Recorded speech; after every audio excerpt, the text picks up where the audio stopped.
A ver, ¿cómo vamos en salud? Propuse recientemente en redes sociales, se podría proponer una consulta popular para el mes de octubre, justamente el día de las elecciones, el 29, para consultarle al pueblo colombiano qué tipo de salud quiere, es decir, cuáles son las reformas fundamentales que aprueba o no. Y planteaba que, por ejemplo, en mi caso, que estuve en cuidados intensivos, sentí que lo que funcionaba muy bien era ese sistema mixto entre el sector público a través de un hospital municipal y el sistema privado a través de la EPS. La verdad es que gracias al trabajo de médicos, enfermeras, especialistas, etcétera, etcétera, pues a mí me atendieron maravillosamente bien y no tuve que pagar un peso extra. ¿Y yo soy un beneficiado? No. Igual le pasó a muchas personas que tuvimos ese gran padecimiento, ya lo decía la alcaldesa de Bogotá, Claudia López, en el sentido que mientras países como el vecino Ecuador, para decir cualquier cosa, pero muchos otros tuvieron realmente un lío enorme para atender a las gentes, aquí en Colombia todo el mundo se le prestó los servicios. Es que en Colombia hay el cubrimiento del 95% en salud. Y se presta, ustedes lo conocen muy bien cuál es el sistema, por eso yo no voy a ahondar en eso. Por eso yo decía, mire, esa ley que se está tramitando en el Congreso de la República y que ha tenido tantas dificultades, por supuesto, por negociaciones políticas, porque hay unos a favor o en contra, pues realmente no va a funcionar bien. Y no va a funcionar bien porque así sea aprobada, la están tratando como una ley ordinaria. Y esta no es una ley ordinaria, es una ley orgánica que necesita mayorías consolidadas. Entonces, la Corte Constitucional con absoluta seguridad después va a decir, no señores, esto no surtió un trámite adecuado y por tanto es inconstitucional y la devuelve. Entonces, ¿qué hacer? ¿Por qué no participamos nosotros? El gobierno nacional podría hacer 3, 4 preguntas fundamentales para quitarle el corcho a ese whisky que se está añejando y que seguramente cuando nos lo tomemos nos va a envenenar porque va a estar absolutamente contaminado. El corcho de la salud no está en quién le gana a quién, sino qué sistema le sirve a la gente. Yo les propongo que hagamos un recorrido por una serie de países a ver cómo funciona el sistema de salud en cada uno de ellos, para que veamos similitudes y diferencias. Es que si en octubre hubiese una consulta popular vía gobierno nacional o vía congresistas o vía una propuesta popular, pues evidentemente de pronto tendríamos dos sistemas. Y si uno se quiere quedar en el privado y eso costara un poco más y alguien lo puede hacer, pues maravilloso. O si el gobierno dice que garantiza a través de la atención primaria en todos los pueblos y corregimientos y veredas del país una atención, pues genial. Pero del dicho al hecho habrá mucho trecho y la infraestructura hospitalaria, que ha sido precisamente uno de los cuellos de botella de muchos gobiernos desde hace muchos años en Colombia y que ha mejorado ostensiblemente pero paulatinamente, pues tendrían que estar construidos y ahí va a haber una gran dificultad. Miren, en Estados Unidos, por ejemplo, no cuenta con cobertura universal y hay una mezcla, se presta el servicio a través de servicios privados y en menor medida públicos. No es de extrañar entonces que muchos de sus ciudadanos pues asistan a muchos otros países o vengan a hacerse tratamientos no solamente estéticos ni de belleza, sino de salud básica y salud fundamental, para llamarlo de alguna manera, en nuestros países. En Estados Unidos entonces funciona el Departamento de Salud y Servicios Sociales HHS. Sin embargo, cuando uno allá tiene necesidades de atención, la verdad es que la consigue pues prácticamente sin ninguna dificultad a pesar de no estar inscrito en su plan y de no tener derecho. En Canadá existe un sistema de salud público y gratuito, aunque más que un verdadero sistema nacional, en Canadá lo que funciona es un conjunto descentralizado de planes de seguros provinciales y territoriales. Por eso es muy importante también hablar de qué pasa cuando los estados son independientes o cuando no hay una alta centralidad en las capitales o cuando los territorios tienen cierta autonomía. Canadá es un ejemplo para mirar. El México está conformado por dos sectores, el público y el privado, y estos prestan la salud a la población que reside en el territorio mexicano. Es que el artículo 4 de la Constitución Política de México consagra la protección de la salud como un derecho de todos los ciudadanos, porque se considera pues obviamente un derecho fundamental. En el Reino Unido funciona una atención médica gratuita a través del Seguro Nacional de Salud. En el Reino Unido, la condición de asegurado en el Servicio de Salud británica se adquiere por razón de residencia. Eso es muy importante porque implica que no solamente los nacionales, sino también los residentes van a tener una atención adecuada. En Brasil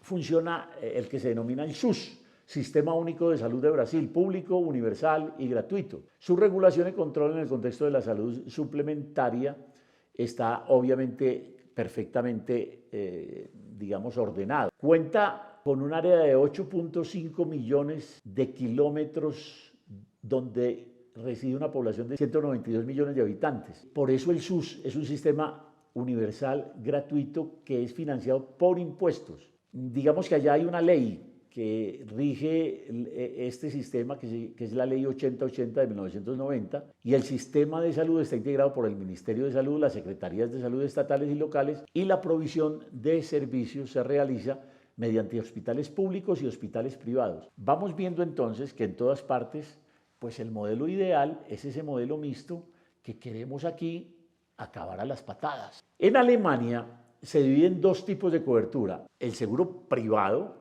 y el seguro estatal.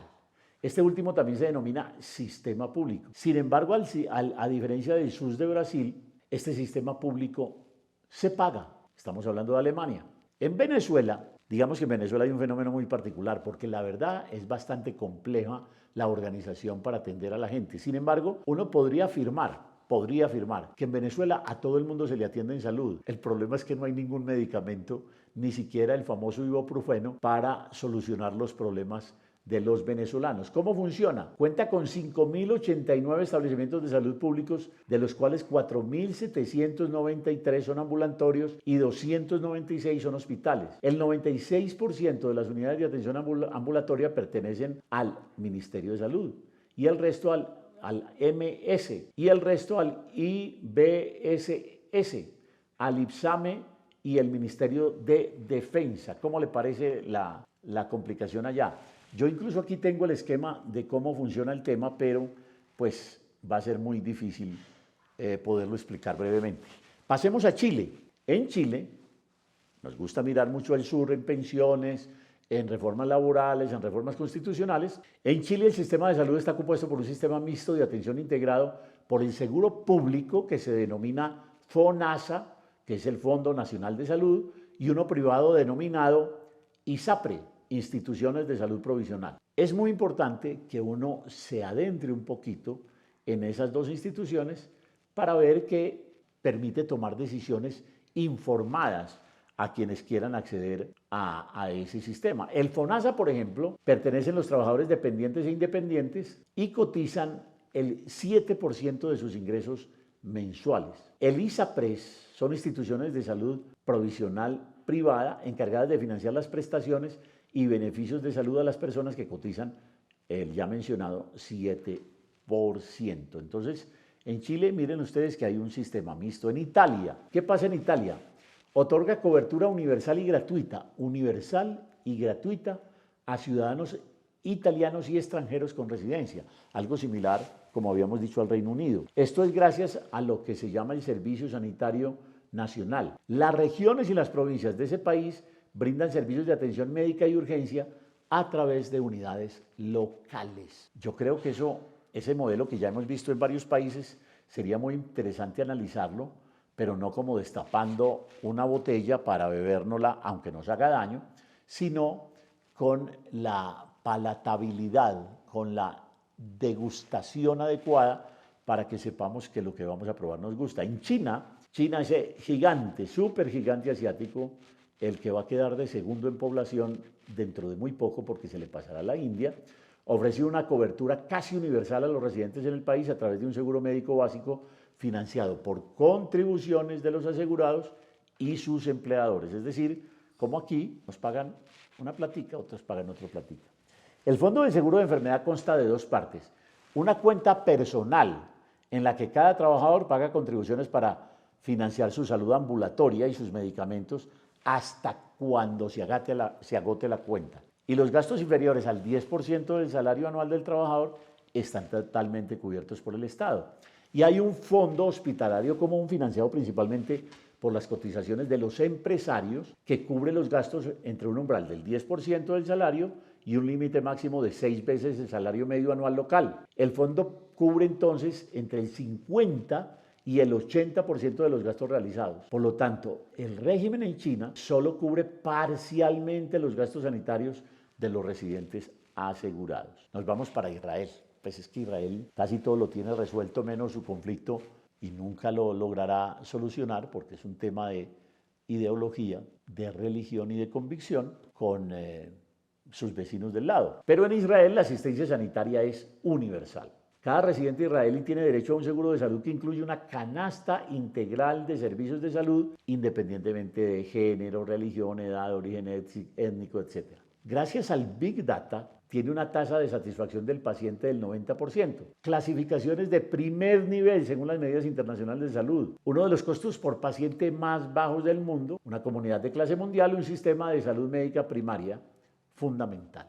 Y esto naturalmente, porque esa salud médica primaria es una salud orientada a la prevención y no a la atención de urgencias, que es justamente donde está nuestro cuello de botella porque colapsa todo el sistema. Además, en Israel el país se ha convertido en un desarrollador y exportador de tecnología, capacitación, sistemas, políticas, equipos médicos y demás. En Dinamarca, pues un país bastante extraño a nosotros, se encuadra el sistema de salud en sistemas públicos. Su financiación es principalmente del Estado y por tanto sale del pago de los ciudadanos y presupuestos que definitivamente son organizados año a año por el Estado. Se destina en torno al 11% del PIB al gasto exclusivamente sanitario. Oigan bien, el 11% está dedicado al tema de salud en Dinamarca. En Rusia, quién sabe qué pasará ahora con la guerra con Ucrania, pero el cuidado de la salud es pública en Rusia. El sistema de salud está arreglado por el Ministerio de Salud. El cuidado de la salud pública proporciona varios servicios gratuitos financiados por el gobierno, atención médica de emergencia, ambulancia, gastos de hospital o clínica, también diagnóstico y tratamiento de enfermedades contagiosas y enfermedades parasitarias, atención del embarazo y la enfermedad, cuidado pediátrico. Bueno, allí pues esas son, digamos, en Rusia las principales características de ese sistema que, insisto, es fundamentalmente estatal. Sin embargo, miren esto.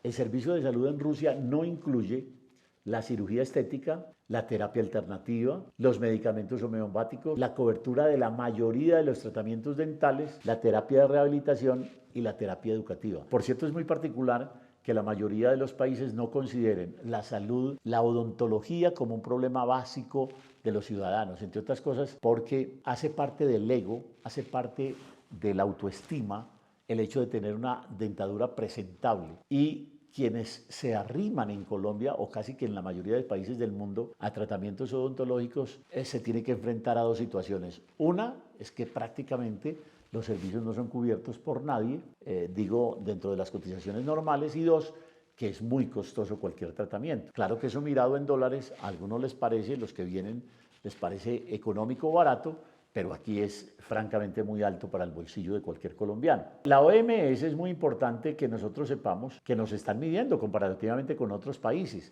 y hay distintas mediciones, pero digamos que a nivel general la OMS evalúa un comparativo de la seguridad sanitaria y las capacidades relacionadas en 195 países del mundo. Oigan bien, 195 países del mundo. ¿Saben qué puesto está Colombia según la OMS? En el 66. Es decir, que gran parte, digamos 2/3 partes del mundo, según la OMS, están mucho peor que Colombia. No, ¿qué digo 2/3 partes? Casi un 75%, un 70%. Eso no necesariamente nos tiene que dejar satisfechos, pero lo que sí queda claro es que no es cierto, como intenta sostener el gobierno y su ministra, que estamos en un sistema de salud perverso. Para otros, el sistema colombiano está entre los mejores 15 del mundo, de acuerdo con muchos análisis que se han venido haciendo de diversas fuentes y de diversas autoridades. Miren esto, los resultados del índice SGA de 2021 dice que ningún país ha logrado una puntuación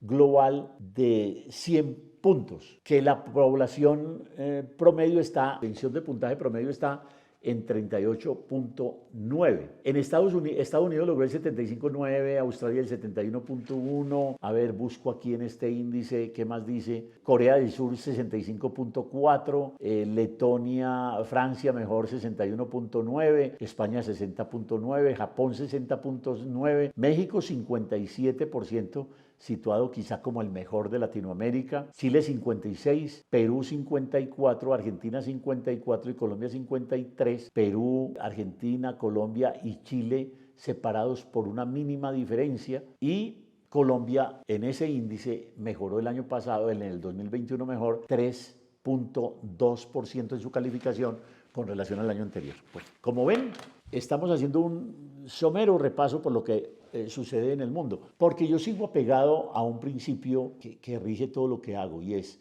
sin contexto no hay verdad, sin contexto temporal o espacial no hay verdad. Entonces es muy fácil juzgar a alguien que gobernó hace 30 años, claro, y es muy fácil juzgar a alguien sin saber qué pasa en los entornos, en este caso regional, pero también en el entorno global del mundo. El sistema de salud colombiano no puede destruirse. Obviamente hay que mejorarlo, naturalmente hay que introducir, digamos, nuevas posibilidades para que la gente tenga mayor responsabilidad, para que el énfasis esté puesto en la prevención, para que haya una atención local y sobre todo prioritaria para los campesinos y las gentes que no tienen sino una oportunidad de pronto ir al hospital de su pueblo y no pueden estar pendientes de esas citicas que le cambian a uno, o que se las pasan para mañana, o que el médico no vino. Pero que tenemos un buen sistema, sin duda. ¿Lo vamos a acabar entonces? No, mejorémoslo entre todos. ¿A usted le suena lo de la consulta popular para ver qué tipo de salud queremos en el mes de octubre? A mí me parece que es una buena fórmula. Esperemos a ver.